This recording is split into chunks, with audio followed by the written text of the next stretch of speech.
the last 4 years as the Member of Parliament for Cloverdale-Langley City, I had a youth council. It was for any youth who wanted to participate from the age of 14 to 24. And we met monthly. I would get their perspective on legislation, and it was a really good way of me connecting with the youth in our community. I had a great idea that came to me through Irene Matheson from the NDP. And she actually worked with her youth council to develop legislation through the private members bill, and I've committed to my youth council, should I be back, that I would take that same approach. There's more, but we'll let Mary go now. So, having come to the debates, I was shocked at how much sad news all the youth are being given.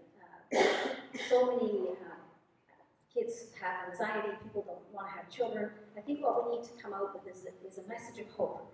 We want the kids to know that this is the most amazing country that we live in. We live in incredible luxury, and we have to get involved if we want to make sure that we continue with a free Canada. So I'd like to be able to bring a message of hope to the kids. Our government is a strong supporter of arts and culture in Canada, and remain committed to continuing to grow arts and culture and their presence. A couple of items that we put forward is at the age of 12, a $200 kind of voucher for youth to get out and experience arts and culture in their communities. We also I'm very personally supportive of a performing arts centre in Langley City. I've had many discussions with mayor and council as they went through the planning stages, and have done a lot of work on trying to secure funding through the federal infrastructure program to develop this much needed and I think it would be warmly welcomed facility within our community here.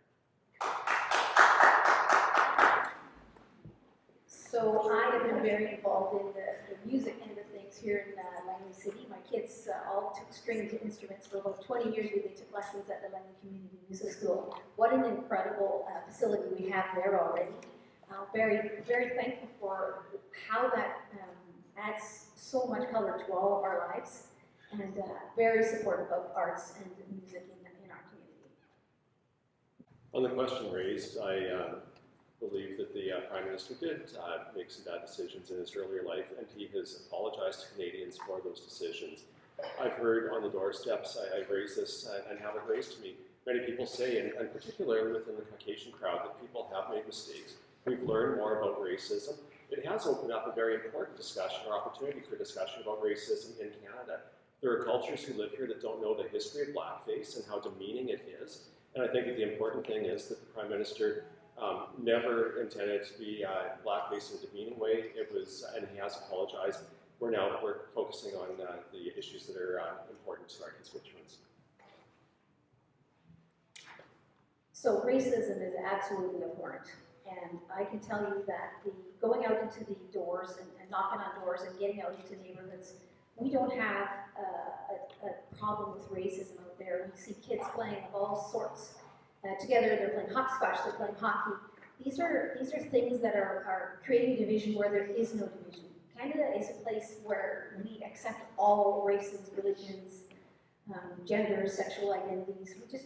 That's what Canada is about. And so we need to make sure that we're working to continue to do that, to be positive. Our government is very committed to addressing climate change. It is real, it's happening, and there are costs to Canadian society and to Canadians by not addressing it.